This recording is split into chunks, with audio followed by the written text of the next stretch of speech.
5, 3.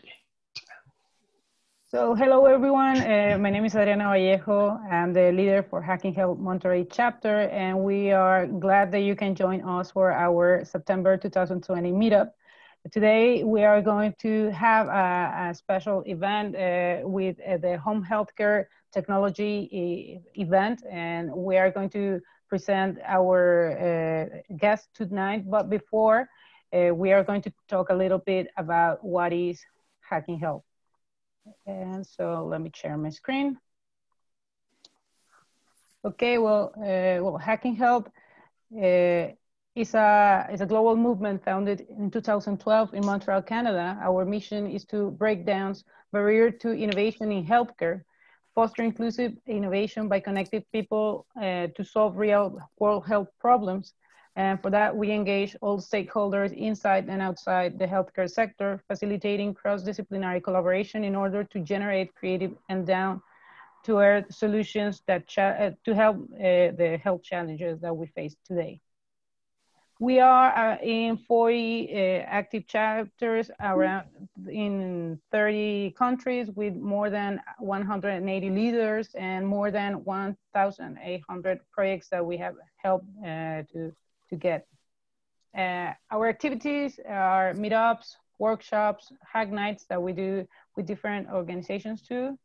Also, we do some challenges, hackathons, and health startup mentoring, sorry. What we have done, well, as you may know, we start Hacking Health Monterrey in 2016, and since then we have a group that is around 150 members. More than that, we have a mentors network since 2017. Actually, Vero is part of that mentors network. We're going to talk about that a little bit later. We have helped more than 40 startups that are right now working all around Mexico and in several other countries. We have been 10 team members in all of these years. And well, these are some of the things that we have done. Some 6 hackathons, 2 awards, 34 meetups, 8 courses, 2 health demo days, 4 boot camps, 1 challenge, 22 conferences, and 10 special events. These are some of the events that we have been participating as our organizing consultants or speakers, mainly in Mexico. As I mentioned before, we have these mentors network since 2017, and this is our mentors for this year. Thanks to them, we can help a lot of startups through their mentorships in different events and well, the follow-up that we do through the whole year. Fernando and myself are the ones that are the Hacking Health Monterrey team for this year. And well, they have been also some collaborators like David, Cesar, Adriana, Ricardo, Pablo, Tere, Gabriel, and Alberto, who have helped us in the past years in different ways. And well, for now, we are going to start with our panel today. We want to start thanking our guests tonight that are joining us from Mexico and Austria. First of all, I'm going to start presenting them. Well, first, the agenda. We are going to start with a welcome and presentation, and then each of the topics that we're going to see today. The overview of healthcare, home healthcare in the last 20 years, the new phase of home healthcare technologies, future of healthcare at home, and then the Q&A will be hosted by Fernando, as well as the notices. And then if you want to stay, we're going to have a little time for networking and share some thoughts and ideas after our panel. Well, Veronica Morales, she's the healthcare entrepreneur with more than 10 years of experience. She has a master's in business administration at the CADE Business School at the Tecnológico de Monterrey. She's the founder and director of Vitality Home Healthcare, a comprehensive care company for home or hospital health based in Mérida and a branch in Campeche, here in Mexico. She's also president of the Entrepreneurship Club at the CADE Business School. Adrian de la Garza, he is a medical doctor and a master's in healthcare administration at Universidad de Monterrey. He is the co-founder and director of Doc2, a telehealth platform that connects patients with healthcare providers, delivering timely, convenient, and high-quality virtual care anytime, anywhere. He is also a part of the Antier network, the Antier New York cohort, a global early stage VC and startup generator, building the next wave of tech startups. And also we have David Hofer. He's a business education at Vienna University of Economics and Business Administration with 17 years of experience in the field of assistive technology. He is the general manager of the NPO LifeTool GmbH and its subsidiary company LifeTool Solutions GmbH, having also a nonprofit counseling network with LifeTool centers among Austria, Serbia, and Czech Republic. He is part of the board member of the KII Comprehensive Network Information Technology to support the integration of people with disabilities, based at the Johannes Kepler University, Linz. He's mentor of the Upper Austria Startup Incubator Tech2, board member supporting of the IAT Institute of Assistive Technology of Swiss Paraplegic Foundation. And he's also the co-founder and board member of the annual Backland Conference, Assistive Technology and Communication in Zagreb, Croatia. Welcome to all of you three. Thank you for being here. Well, I want to start with you talking about this first topic that we are going to have tonight, which is the overview of home healthcare in the last 20 years. We're talking about from 2000 to 2020, what have been happening in this field, what from your experiences, what do you perceive in each of your countries too? Vero? Sorry. Hi, everyone. I want to share my screens for start the presentation. Thanks.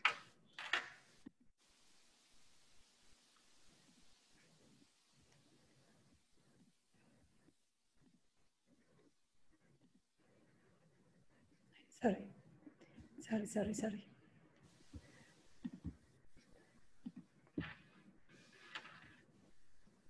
It's okay? Absolutely. Okay, perfect.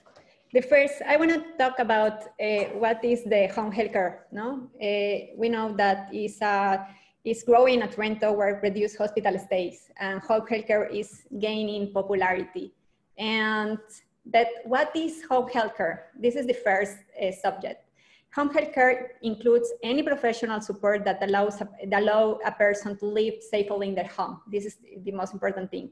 In the past, the caregivers were usually family members or friends, and today the caregivers are professionals from healthcare, like nurses, aides, therapists, doctors, and other professionals from health. But what kind of help we can give to the elderly people? For example, is engaging a net assistant to live independently, managing chronic health issues, recovering from an illness, injury, or hospital stay, and or has a special needs or a disability. One home care can be the key to achieving the highest quality of life possible. This is the overview about home health care now. I want to talk about Mexico. How is Mexico? Mexico is engine, and we are a sick country too. For example, if the pyramid is changing, is now the other way around. In the past, if you see the pyramid in the future, will be more elderly people, because the major health illness in Mexico, we know that is hair conditional, diabetes, hypertension, dementias, and now the life expectancy at birth is 75 years, but in the future, this number will increase to 76 and more years old. No? But something important now that in the yesterday, we remember the old lady in the chair kneeling the clothes and waiting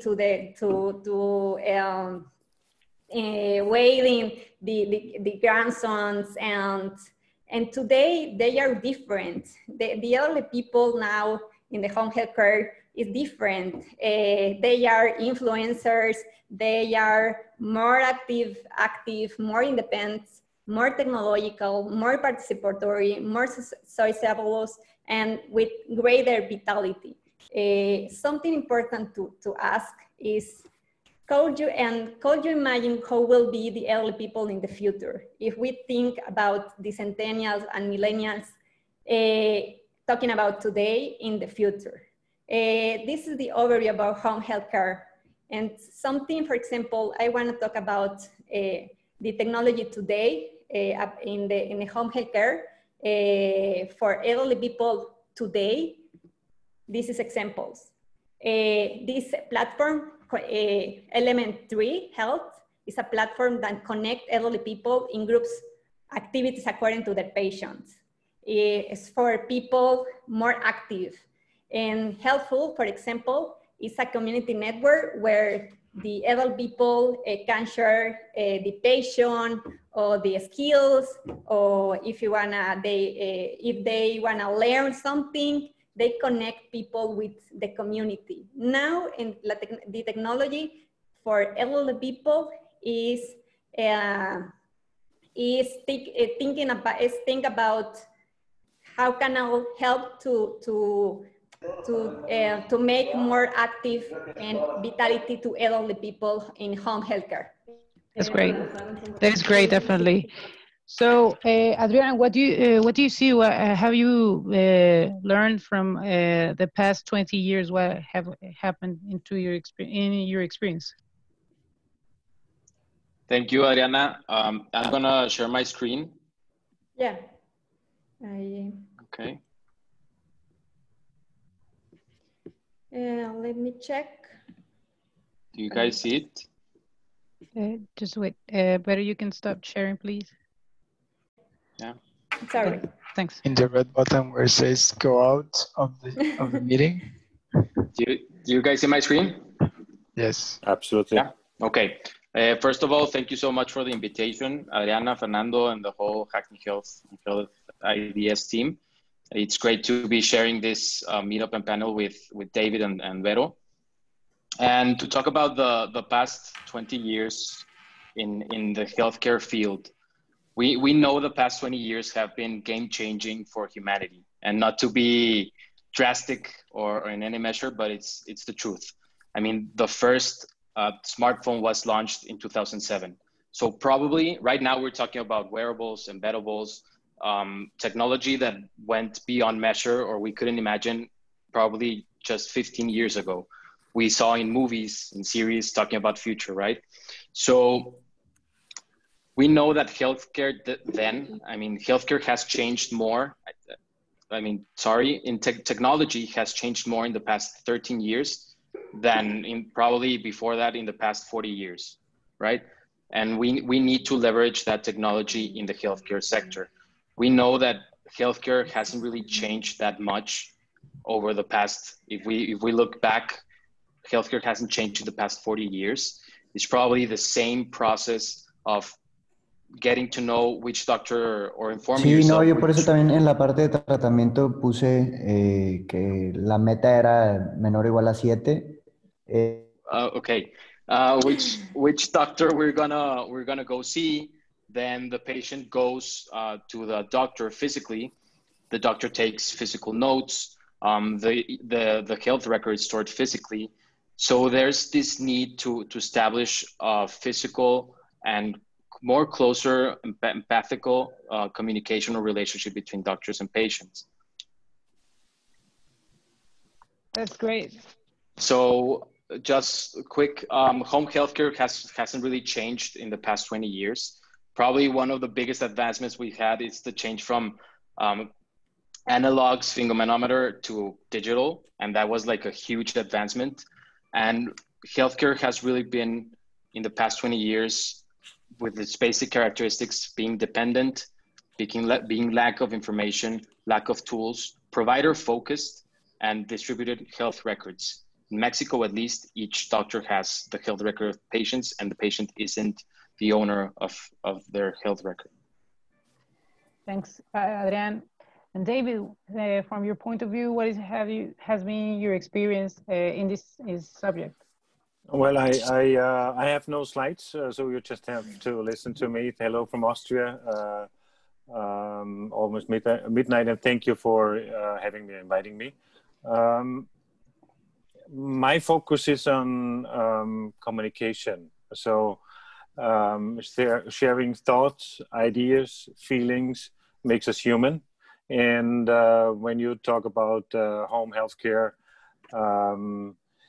it always ends up like what Adrian said before, the communication between doctor and patient, between at the end, between humans is a focus what we have. And we are focusing on people who are not able to talk because of dementia, because of stroke, because of birth.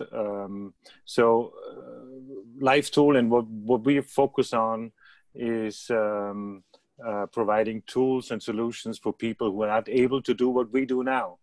We are talking to each other using technology, and what we have learned today is using Zoom, for example, for highly classified managers who are doing things like, I don't know if you can see no, you can't see it because, something like, I can't hear you. So you could learn with Zoom meetings that managers, highly classified doctors and so on, would not be able to use simple technology like a smartphone or a touch screen or a Zoom meeting or joining a Zoom meeting, while it increases the understanding of technology as a bridge for people to communicate. So 20 years ago, when I started to work for Life Tool, a person who was not able to speak verbal would have been classified as person with intellectual disability or cognitive disability. Thanks to Stephen Hawking, using technology, describing our universe, and became, he became so popular that everyone understood it's not about the ability to talk, but the technology and the person behind it. So what we, like myself, I'm using my hands a lot when I talk because my parents are deaf, they don't hear. So I grew up with sign language somehow. And when I moved away 20 years ago, we used, smartphones were not available by that time. In our days, we use WhatsApp video, which is fantastic. But 20 years ago, 30 years ago, I used a telefax. I don't know if you still have fax machines. And that has changed a lot. So what Adrian said before and what you said, technology is very, very helpful, not only for communication, but also for staying connected and also for home healthcare. Because if you, like with Corona, if you're not able to visit, to take care, at least technology and communication, usually, I hope it was available and is available. And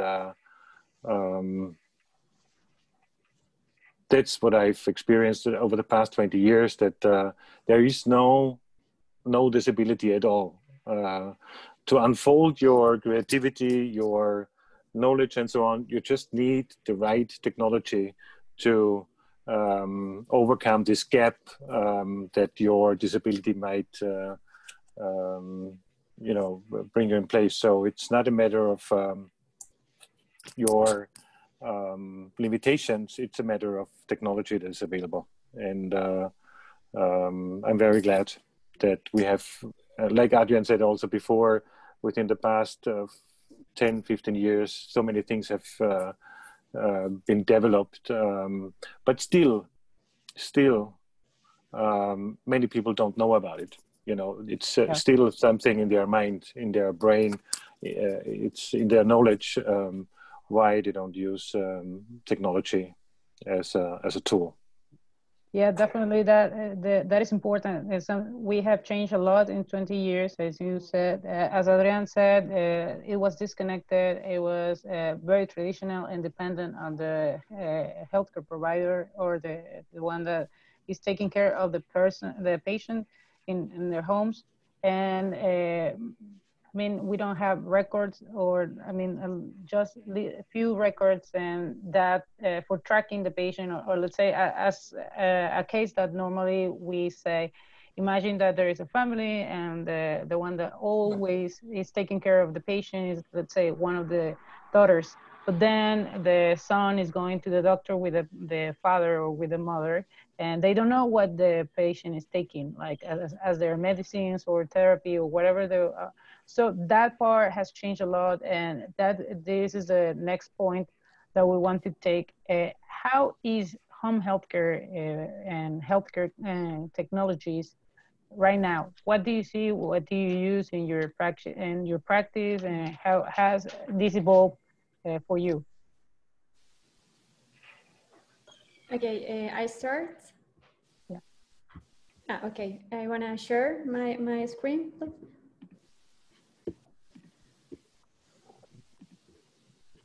Thanks. Correct. Thank you. Okay, Uniface is my opinion, and as my way to see the things now. And we know that the technology is critical, currently critical for home care. But why? Because it's not has the potential to facilitate the role of home healthcare with an overall healthcare system like telemedicine. But is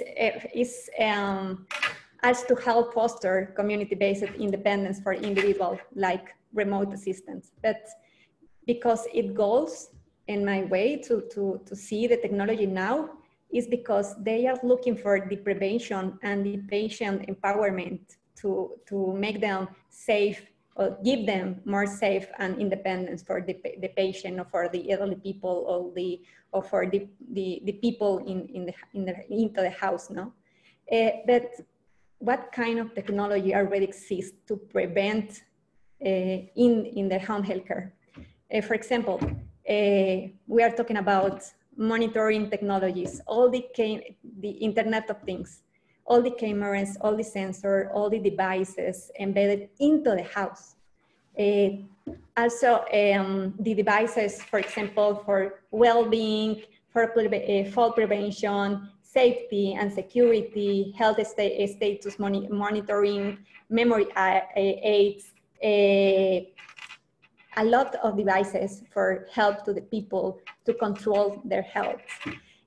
Home delivery service, for example, because to avoid to the elderly people have to go out to their homes, digital therapeutics to improve medical compliance, remote assistance using only the voice, for example, Alexa or Google Assistants to send commands to other people or for control devices into the house.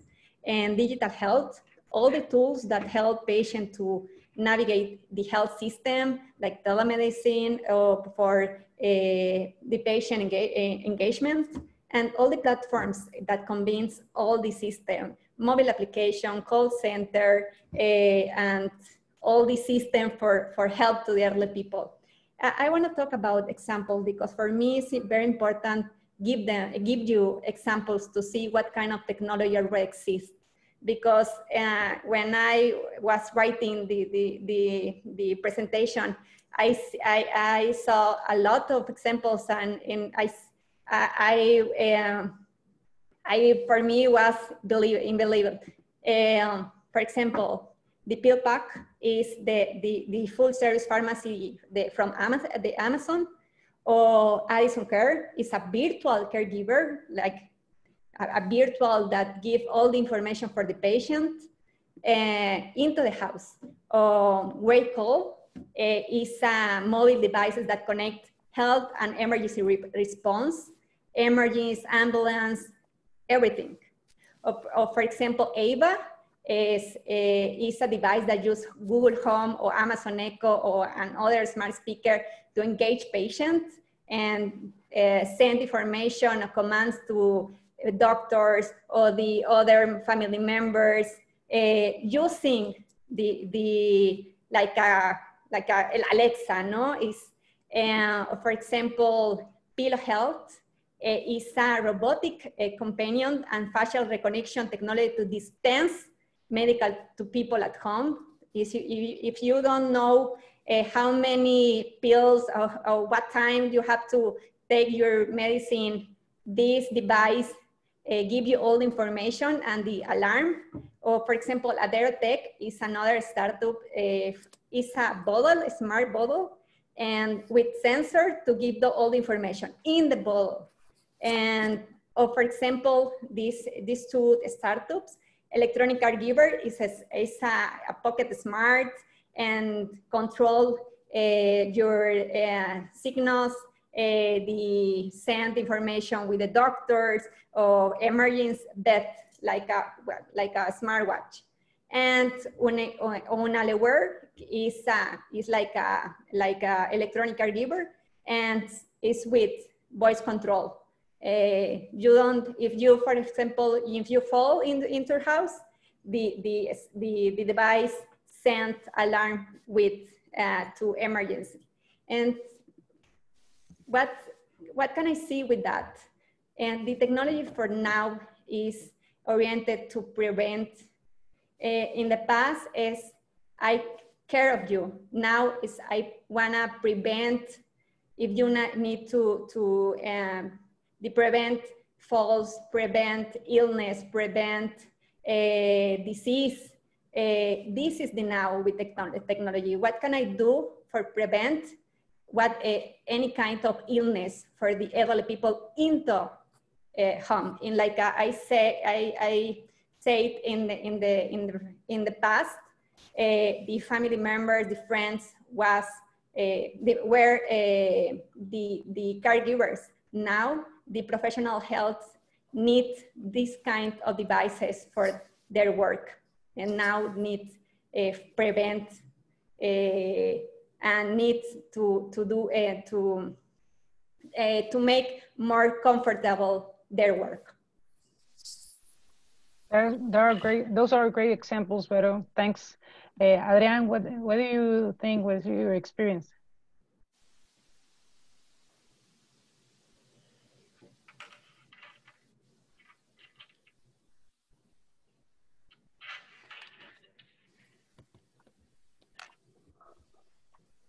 Great. So you're on mute. Okay, ready. Sorry about that. I'm gonna share my screen. Yeah. So in the past, like we said before, well, Vero, David, and I mentioned that in the past, technology has advanced a lot in the past 13 years, and we couldn't even imagine how we would be today when the first smartphone launched. How we would be 13 years later. It would be measuring our every move, our every step, our medication, our sleep, and suddenly healthcare, which is one of the most basic needs the human has, it's amazingly, it's one of the least digitalized industries in the world, right? And technology has changed everything in the world. It has changed the way we travel, the way we buy food, the way we transport or move, the way we acquire new products, new providers, etc. But healthcare is moving slower than we would like to, and not in the part of new technologies, but in the part of the adoption, right? And this is basic for healthcare providers and for people in the healthcare industry, for every stakeholder or provider, that we need to foster, as Vero said, we need to foster these technologies and push it towards our patients, because technology is allowing us from going from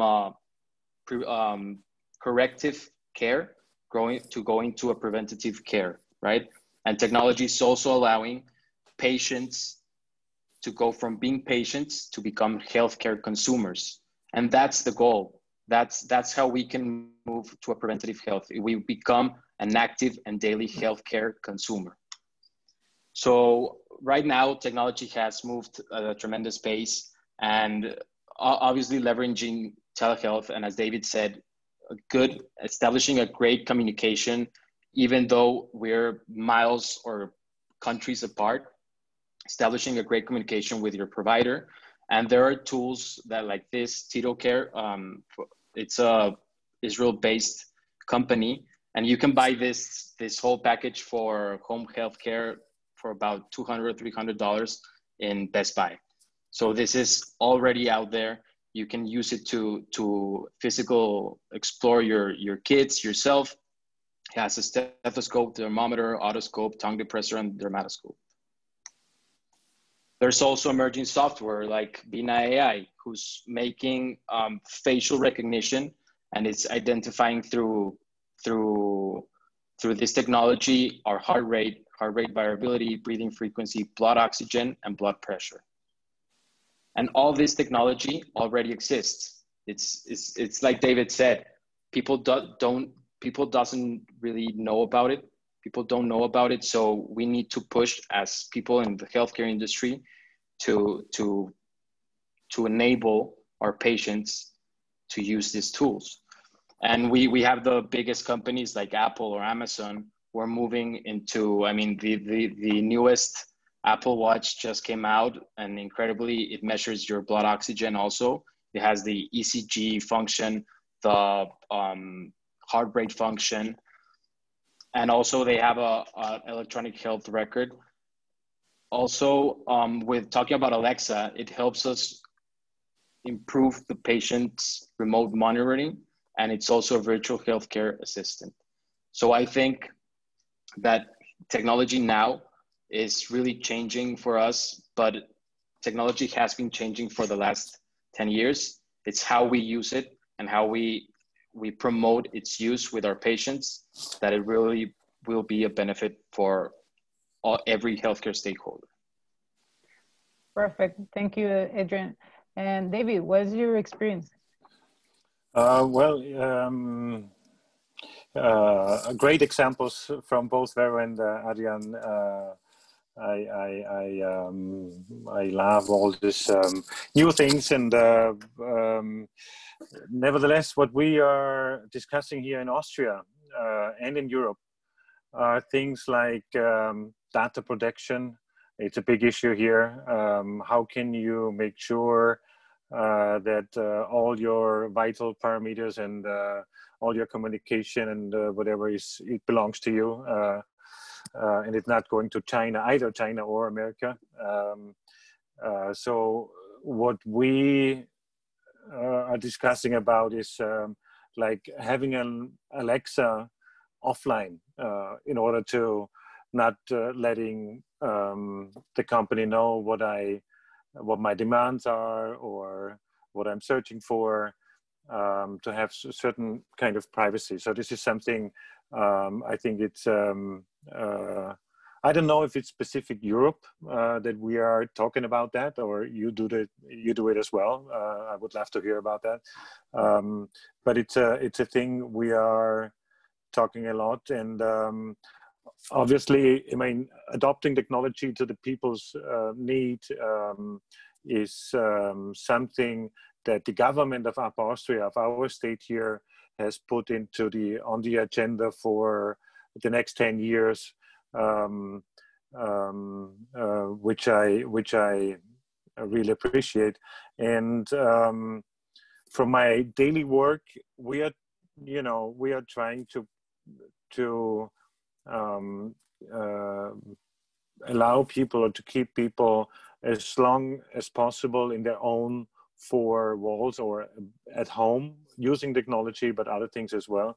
And but when it comes to dementia, when it comes to home care, 24 hours care, I still see things like paper-written documentation about pills, about vital parameters and so on. So the digitalization is not that far as technology would, and it's also, there are also many different islands and solutions. And there's of course a huge competition, and organizations especially who are taking care of home care and things like that are slow and slower than technology. At the moment, we at LifeTool, one example, you know, we're taking care of dementia. Dementia has, you know, many phases and stages and so on. But at the moment, we are looking at virtual reality, 360 degrees environments, creating for people with dementia with pictures and nature, history, in order to bring them back to communication, because dementia often leads to no communication at all. But when emotion are involved, they start to communicate again. So we are experimenting with that as well, a little bit. And last but not least, we have some dogs and cats and animals who are robots, and we give it to older people with dementia at home. And you know, they are not alive, but it's amazing what when you know, the emotion of taking care of some puppy, what that unfolds in communication and also in health. And I think we will see more of that in the future. Thanks, David. That's great. And those are great examples too. And well, now we have talked about the past, the last 20 years in home healthcare, what is happening right now. But also we want to know, and I think David introduced a little bit of this subject, what is going to happen in the next 20 years to the future. We talk a little bit about the data protection, the prevention model instead of the correctional model in home healthcare, and the use of technology in a daily basis, online and offline. So, Vero, what do you think about this? You're on mute, sorry. Okay, I will share my screen.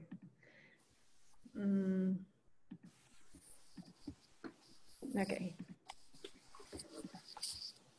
Okay. In my opinion, no, my way to see the things in the future about the technology, everything will be around the data. Now is something that is happening now, that the future will be more important. The data about the devices. We know that people with using all the devices, these kind of devices with all the integration around this, they will have the health data, nutrition, activities, and other information for people and to share with providers or loved ones. This is the subject, no? All the data will be for what will be, because they need to do treatment more personalized. The goals in the future will be that the technology, we want a technology more proactive, personalized, and preventive healthcare. This is the technology. This is the data will be for these kind of goals. But I want to talk about the barriers. The barriers.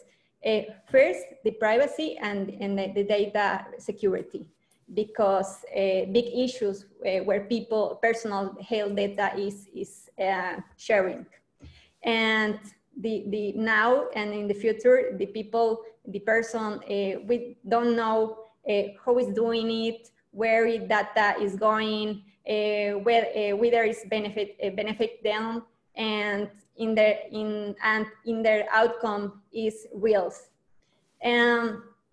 And the second barrier, in my opinion, is the cost. All these kind of devices are usually paid for family members. And the cost is important because I can pay it, or the elderly people now is not important for me. I have other son, other children, and now my grandpa, my mom, my dad is old and is not important. And the cost is something important now for especially in Mexico. We don't have a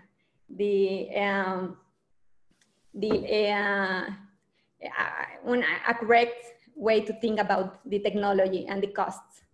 And for example, I love the example because it's more visual. This startup is Care Predict. It's a device recollect all information about what time you go to the bathroom, what time you sleep, what time you wake up, what time, if you fall in the bathroom, in what time, in what day, and all the information that this device recollect is for give you a personal treatment or for send alerts in what time you are more susceptible to fall in into the house. And or for example, this Go Forward is a startup into the hospital, but it works using telemedicine and with all the data about your signals, or for example, your age or your report give you treatments for plan your future. And thus for me, the way to see the technologies will be around the data. It's not only prevent, it's what can I do for your data? What can I give you if I know all the information about you? It's not the devices.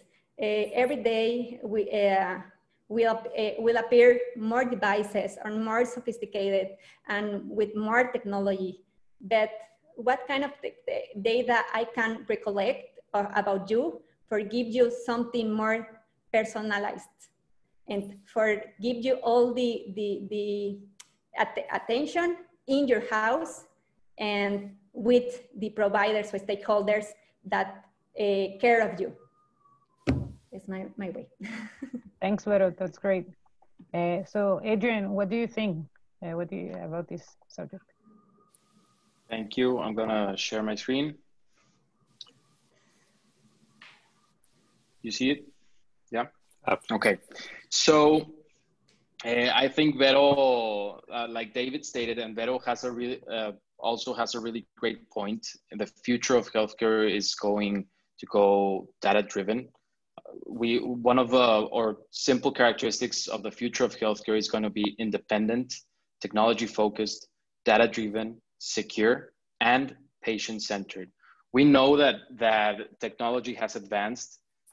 Here in Mexico, at least, we know that there are many unregulations still. The government or public policies haven't really gone that far, especially in healthcare.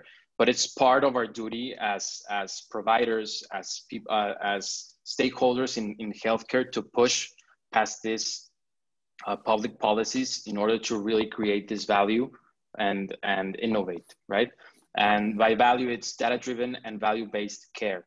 And here in an example where I mentioned e-patient, what's this? It's the future patient, or it's e-patient or health consumer. And what do we mean by E? A lot of things, right? The 6 pillars of the e-patient. It's electronic. The patient is empowered, is enabled. It has the tools it needs to take care of its health. It's an engaged patient, educated, and the patient or the person becomes an expert in their health. So merely the provider becomes an enabler of their well-being, right? And just like David and Veronica said, the future is going to be data-driven. And I saw this great example I want to share with you guys. Just imagine we're 20 years from now in the future, and you use these tools to gather your information, to keep communication with your provider, and then you get a call from your nearest clinic, right? The clinic which you share the information. You get this call and they say, hey, mister, so according to our data, you're gonna be having a heart attack in the next 24 hours. Why do you come in the clinic and we'll fix that for you, right? So I saw this example and I got amazed because that's the goal. The goal is to leverage and focus on this data to go to a preventative model and really create value. And I mean, the end goal, save lives, right? That is amazing. You imagine that we can prevent many deaths or complications in our health. That is impressive. David, what do you think about this? Well, it's well, in 20 years time, I'll be a customer. You know, I'll be a person maybe using some solutions that Adrian or Vero has developed or provided and spread all over the world, and even, you know, we in Austria will use it. We'll see. What I've learned through Corona and being separated from my parents who are deaf for 3 months, we couldn't we couldn't meet. At the end, the communication between people and not between a machine or artificial intelligence, data-driven, technology-based tool, weird or so on, will be important. But I hope in 20 years' time we still communicate from people to people using technology. That's only a wish I have. And all the things that Adrian just mentioned about the E, I'm looking to America. I'm a little bit afraid of F, like fake or alternative data. There will be a business, you know, like the darknet, you know, providing healthcare parameters about yourself to your insurance, letting the insurance, you know you haven't smoked any cigarette, you haven't had any alcohol, you have done your exercises while you did all that. You know, there will be some shadow business maybe in the future, and nevertheless, I hope that communication between people face to face will be an issue in 20 years time from now. Yeah, that part is really important. Even though that we have a lot of technology, we need to remember that we are human, and the attention in healthcare has to remain human. So, I mean, the human touch, the human communication, you know, everything that is really important. Even though we have a lot of technology, the technology is one way to help our life.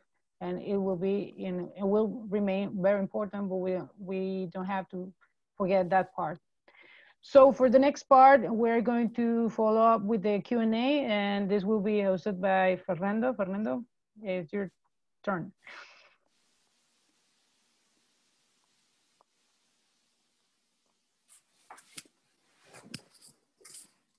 You're in mute. We're taking care of the baby. Here I am.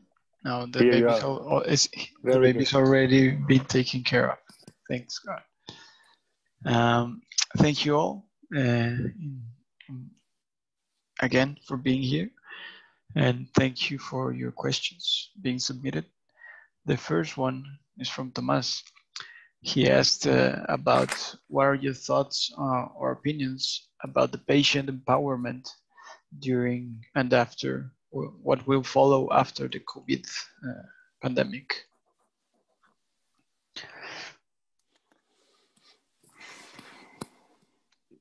Is this a general question? That's the general question, okay. And it's for anybody, everybody, in any order. I think COVID is an inflection point for healthcare. Definitely, we're not seeing the changes we see are merely short-term. They will be long-term though. And we know that patients are, obviously there's different types of people that don't really care or don't take measures about COVID. There's people that are, instead of panicking also, they look for information. And an empowered patient, I think, in my perspective, and like as I showed the patient, is a patient who's empowered, enabled, has the information they need, or the tools, and educated. And also, I think that with this, patients are gonna go, they want to have their own health records. So there are many companies here in Mexico, in Monterrey, like Omi, that they focused on electronic health records. And this is gonna be key to really empower a person in their own healthcare. Okay, I like it. An empowered patient. It's an informed patient. Okay, Vero, David, do you have any thoughts or ideas? No, I fully agree to Adrian's comment. Empowerment is always... Okay, I want to talk in Spanish because my ideas are better, especially in this subject. And sorry, David. No worries, no worries. But if answer you. Okay, ahorita en mi experiencia con los pacientes COVID, específicamente en casa, es la educación. La educación en conocer que te puede pasar a ti. O sea, ya estamos mucho más empoderados en nuestra salud. Me ha tocado pacientes en casa con COVID, en donde, me tengo que empezar a cuidar porque el COVID me puede matar. Voy a dejar de tomar refrescos porque el COVID me puede hacer esto. El empoderamiento en el paciente está en ser mucho más consciente de su fragilidad. O sea, ya no es una influenza, es una enfermedad que te puede matar en muy poco tiempo por que ustedes saben que lo que te mata el COVID no es el COVID, son las enfermedades que conllevan, o sea, que tú ya traes y que incrementan con el COVID. Y también, más que el paciente, los familiares. Un empoderamiento en preguntar a los médicos qué le va a pasar, cómo cuidarlos, y sobre todo en saber trabajar en familia, el empoderamiento colaborativo. O sea, porque en el cuidado del COVID todos tienen que involucrarse. Entonces, porque más ahora que todos viven en una casa en el que si hay un paciente, todos son susceptibles en contagiarse.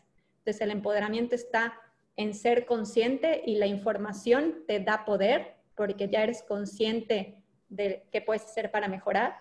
Y el familiar es porque porque si no pregunto y si no me informo, me perjudico yo y puedo, un mal cuidado, matar a la persona. O sea, en que no lo llevo al hospital, no tomo las decisiones correctas.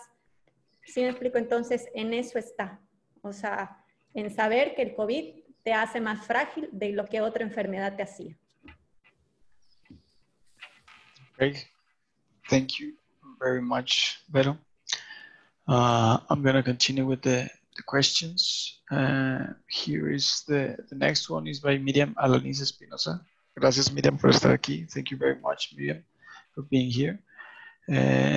She says or asks, the three of you are talking that with the development of technology, the most important thing is prevention right now or in advance in the future.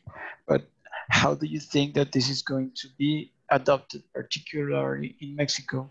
Because Mexico has no prevention culture, when basically only 7% of the population in Mexico has a medical insurance. I believe that she refers to a private insurance. So that's the question. Where do you see the prevention going in Mexico?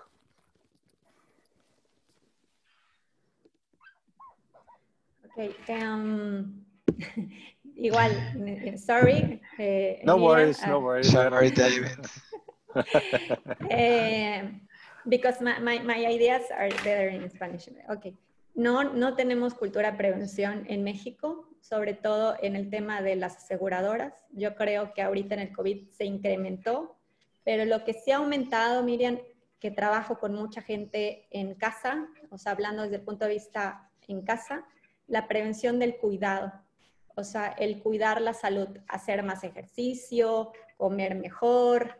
Entonces, porque no necesariamente en comprar un seguro, muy pocos. Yo, o sea, repito, creo que el COVID aumentó la conciencia de tener un seguro. Entonces, ya todos quieren tener un seguro.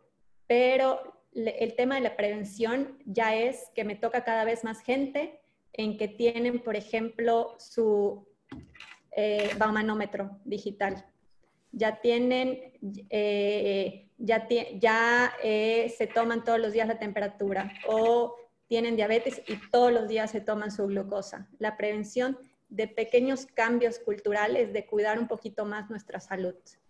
Y a lo que veía la primera pregunta, la prevención se va a hacer más fuerte con los millennials y centennials en el futuro, porque ellos ya traen otro chip en el que los dispositivos tecnológicos que tienen ya traen este tipo de monitoreo de prevención, el smartwatch. Entonces, va cada día la prevención, ya no va a ser algo consciente, o sea, ya algo consciente, sino ya va a ser inconsciente.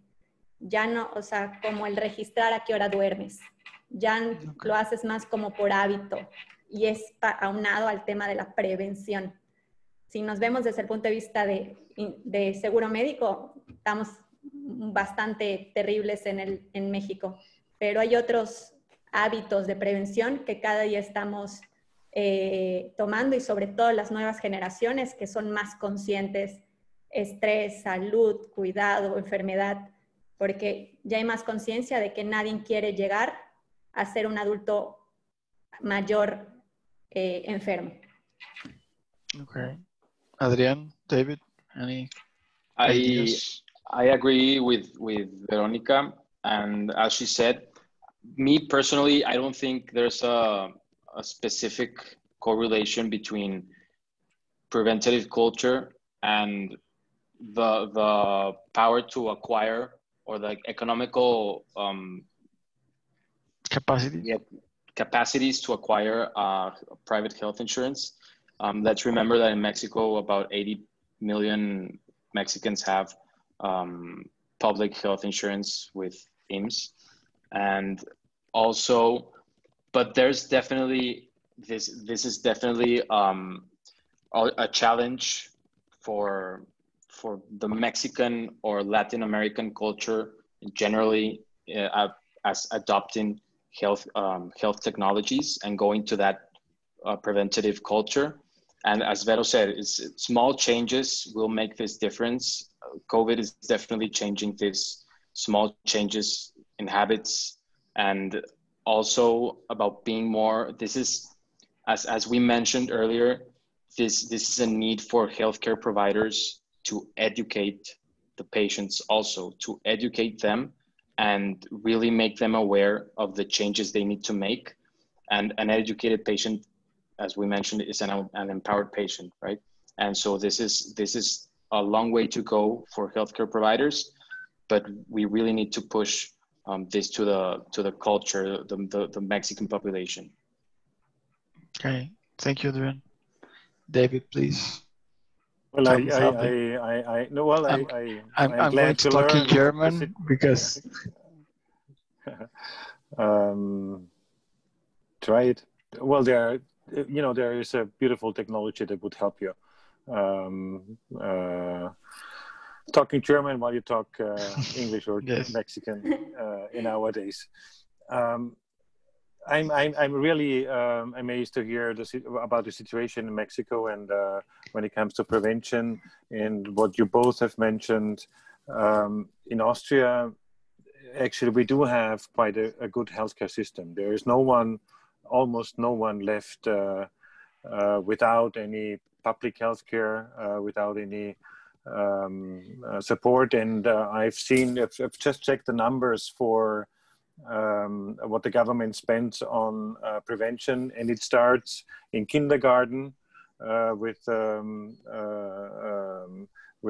tools for early help, healthy kindergartens, healthy schools, healthy living environments for young people, for people working in working age, and it ends up on social participation in social health of older people. So it's I think we do have quite a good system, but with all this technology and all the things you have mentioned, still it's if I look at my parents, there are things we cannot buy, we cannot afford. It's still too expensive to dedicate it to. So I think we do have a good situation public health wise, but I'm not sure about in 20 years. Nevertheless, I will have a focus on Mexico the next 20 years, you know, somehow. Please, you need some tacos. Actually, yeah, at least. Thank you. And some Corona. And some Corona. Thank you on your responses. I'm sorry, this next question is directed to Vero. I'm sorry, David, it's not against you. No worries. Sorry, I'm sorry. No worries at all, really. Dice, pregunta Fernando Fuentes, pregunta que en tu experiencia, ¿por qué se fueron por proveer cuidado geriátrico en casa en vez de realizar un centro geriátrico de salud vertical, por ejemplo? Estás en mute. Ok, sorry. Porque, pues bueno, era el tema, pero me gustaría compartir, si se puede y el tiempo lo permite, Adri, cómo la tecnología también está aplicada, la que platicamos en las residencias geriátricas. Es un video de YouTube, pero yo tuve la oportunidad de cuando me fui a Japón, porque me fui a un curso específicamente de envejecimiento, y ahí en Japón, no digo malas palabras, pero realmente fue increíble el ver la tecnología que tienen para los adultos mayores. Porque es un país viejo, pero ahí el recurso de los japoneses hacia los adultos mayores es impresionante. Entonces me tocó ir a ver a una residencia geriátrica. Entonces me gustaría compartir un video de la tecnología que están utilizando los japoneses en las residencias geriátricas. Entonces lo voy a compartir. A ver, no sé si, déjenme ver.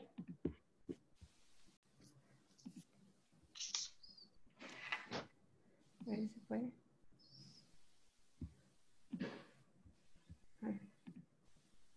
No es. Ok.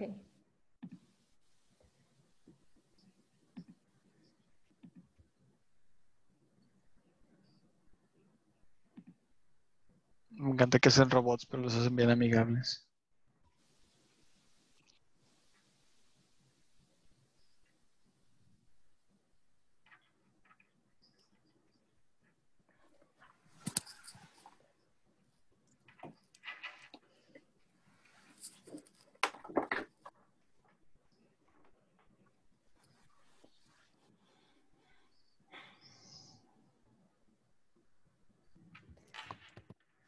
O sea, súper corto. Entonces,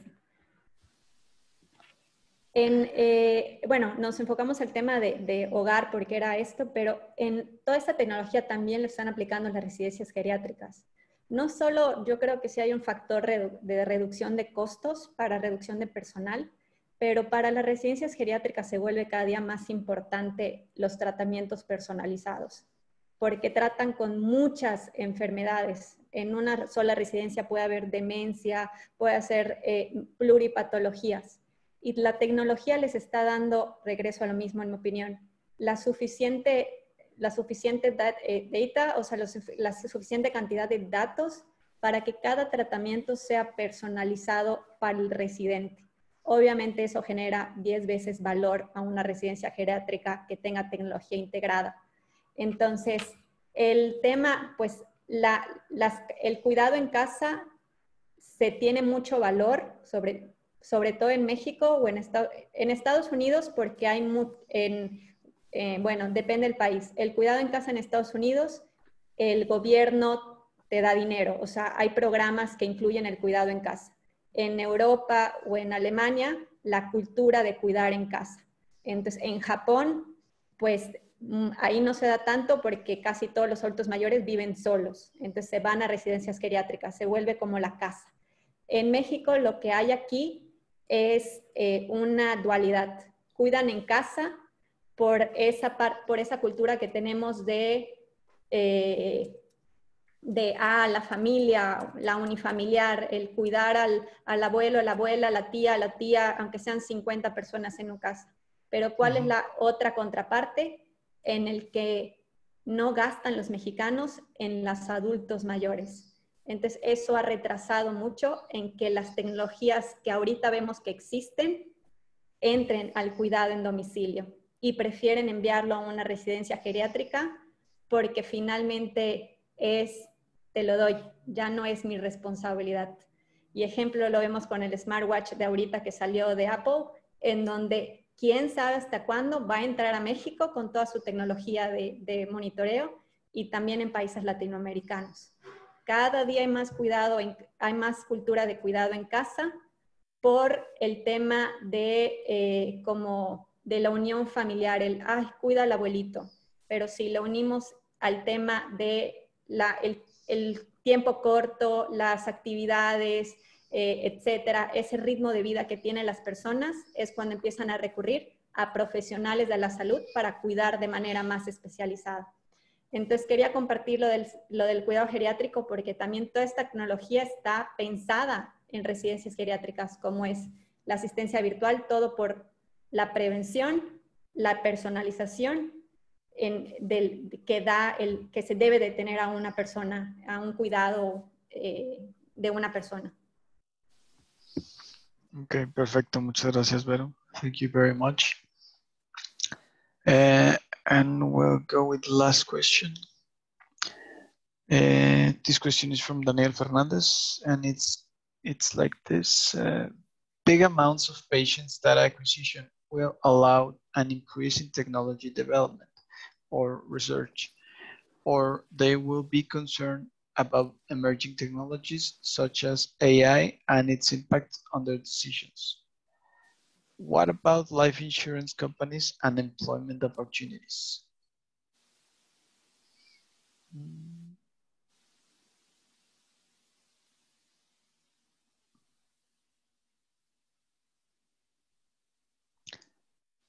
Okay, the question is, with the big amount of data, will the technology development will increase or the AI development will increase? What should be more determinant for the health of the patients? That's a question.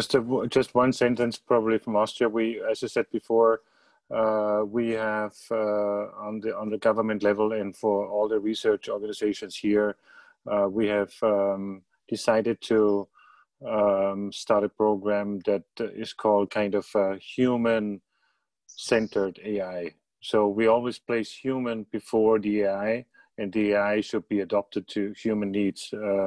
This is the approach. I don't know what the outcome will be the next 10 years, but we have decided that on government level. And one other example, the unemployment agency here has developed an AI-based tool in order to classify unemployed people for certain levels of support, and they totally forgot about disabled people. So the whole algorithm and the whole thing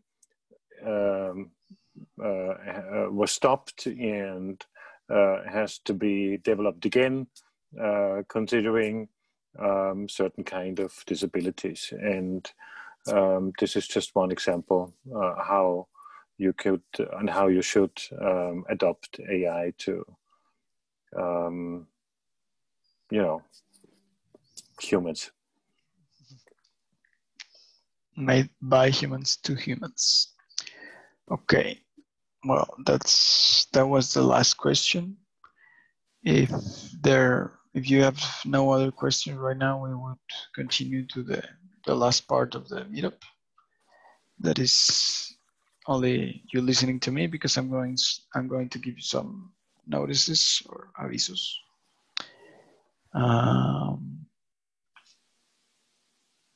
This will be in Spanish, and later I'll talk to David about what are we saying right now.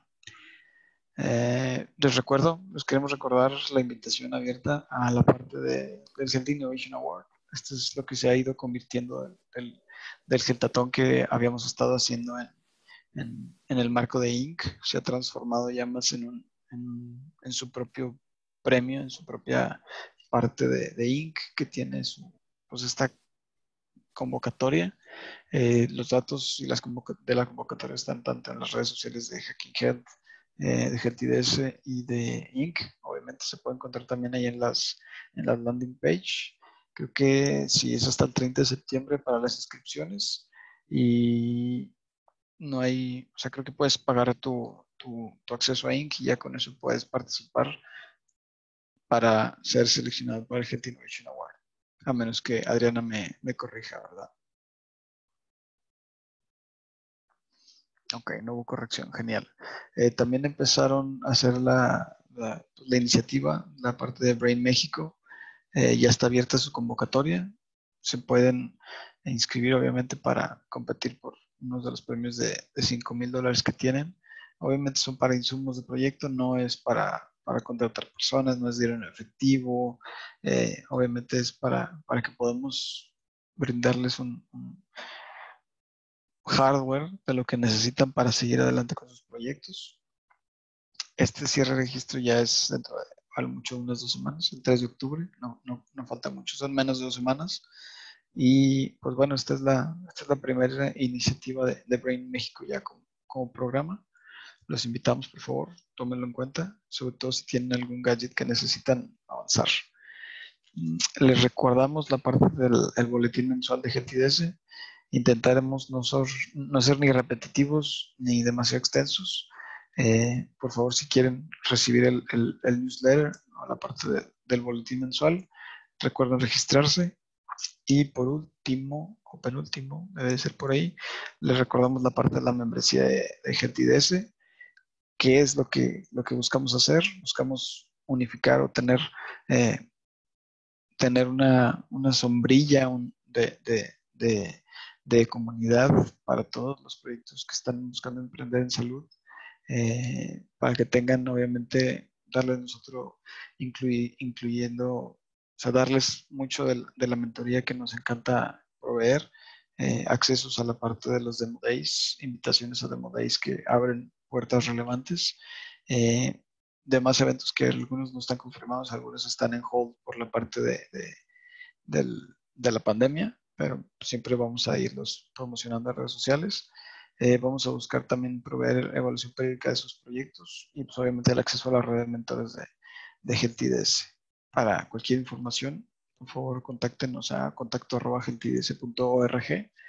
Y si mal no recuerdo, nada más falta la de las redes sociales.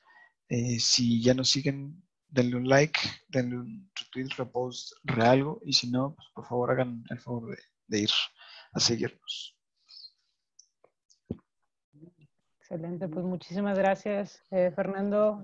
Thanks, Fernando, for everything. So for now, this is all we have. If you want to stay a little bit, we're going to stay here for the next couple of minutes, talking about what we shared today in our meetup, and also sharing information, our data, our contact, so that we can keep in contact after this event.